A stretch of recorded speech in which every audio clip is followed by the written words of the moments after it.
આ nitrogen phosphorus potash વામનું આ mixing જે તૈયાર કર્યું છે હવે એને આપણે બાલ્ટી દ્વારા દરેક છોડવા સુધી આપણે લઈ જઈ રહ્યા છે, મતલબ એનું ડ્રિન્ચિંગ કરાવી રહ્યા છે. તો અહીંયા બાગાયતી ખેતી એમને કરી છે. બાગાયતી ફાર્મની અંદર દરેક પ્લાન્ટ છે, દરેક પ્લાન્ટની અંદર આપણે એને આ બાલ્ટીમાં લઈ અને એનું ડ્રિન્ચિંગ કરાવી રહ્યા છે. તો આ રીતે આપણે એનું ડ્રિન્ચિંગ કરવાનું છે, તો એ આપણે તમને અહીંયા બતાવી રહ્યા છે. તમે જોઈ રહ્યા છો આ તૈયાર કર્યું છે દ્રાવણ. એ દ્રાવણને આપણે આ રીતે એક બેરલમાં તૈયાર કરી અને પછી દરેક છોડવે આપણે એનું ડ્રેન્ચિંગ કરવાનું છે. તો અત્યારે આપણે NPK ઝીંક વામ અને મિક્સર તરીકે આપણે જે પણ આપણી પાસે અવેલેબલ હોય, મતલબ આપણી પાસે બાયો-99 તો છે જ, તો એનો પણ આપણે ઉપયોગ કરી શકાય. તો આ તૈયાર કર્યું છે દ્રાવણ અને હવે આ બાલ્ટી દ્વારા આપણે આગળ દરેક પ્લાન્ટ સુધી લઈ જઈશું. તમે જોઈ રહ્યા છો હવે આપણે આ રીતે દરેક છોડવે 1-1 લીટર પ્લાન્ટની અંદર આપણે રેડી અને પાછળ જે આપણે ખાતર નાખ્યું છે એની પર આપણે માટી દબાવી રહ્યા છે. તો આ રીતે આપણું જે ખાતર જે છે એની ઉપર ડાયરેક્ટ સૂર્યપ્રકાશ ન આવે એટલા માટે આપણે એને આ રીતે માટીને દબાવવાની છે. તો જોઈ રહ્યા છે દરેક પ્લાન્ટે આપણે 1-1 લીટર દરેક મૂળ પાસે આ તૈયાર કરેલું નાઇટ્રોજન ફોસ્ફરસ પોટાશ એ આપણે રેડી રહ્યા છે. તો આ પ્રમાણે એનું ડ્રિન્ચિંગ તમે ડ્રીપ હોય તો ડાયરેક્ટ ડ્રીપ દ્વારા કરી શકો છો, અથવા તો આ એક દરેક પ્લાન્ટ પ્રમાણે એનું માપ જળવાય એ પ્રમાણે આપણે કરી શકીએ છીએ. તો જોઈ રહ્યા છો આ NPK ઝીંક અને વામ અને બાયો-99નો ઉપયોગ આપણે આ રીતે એક બેરલની અંદર 200 લીટરની અંદર એક બોટલ કમ્પ્લીટલી પૂરેપૂરી મિક્સ કરી અને પછી એ 200 લીટર અને 200 પ્લાન્ટ એટલે 200 છોડવાની અંદર આ રીતે આપણે એને ઉપયોગમાં લઈ શકીએ છીએ. અને પછી પાછળ તમે પાણી વધારાનું એને પલાળવા માટે આપી શકો છો. તો આ છે તમે જોઈ રહ્યા છો આ નિલેશભાઈ શાહ સાહેબનું બાણજ ખાતે આવેલું એમનું ઓર્ગેનિક ફાર્મ, જેની અંદર શરૂઆતથી જ આપણી આ ટ્રીટમેન્ટ અહીંયા આપણે કરાવી રહ્યા છે. અને આજે તમે જોઈ રહ્યા છો તારીખ થઈ છે 25 જાન્યુઆરી 2026ના રોજ. અત્યારે આપણે આ રૂબરૂ આવીમાં આખી આ ટ્રીટમેન્ટ આપણે એમને ઊભા રહીને કરાવી રહ્યા છે, સમજાવી રહ્યા છે.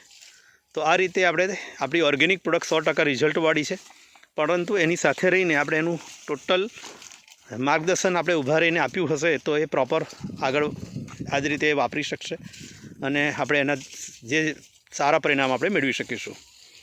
તો જોઈ રહ્યા છો અત્યારે નિલેશભાઈ શાહ સાહેબનું બાણજ ખાતેનું આ ફાર્મ, જેમાં આપણે અજય બાયોટેકની જે નેટસપની NPK ઝીંક અને વામ ને મૂળમાં કેવી રીતે આપવાની છે એનું અત્યારે આપણે માર્ગદર્શન આપી રહ્યા છે.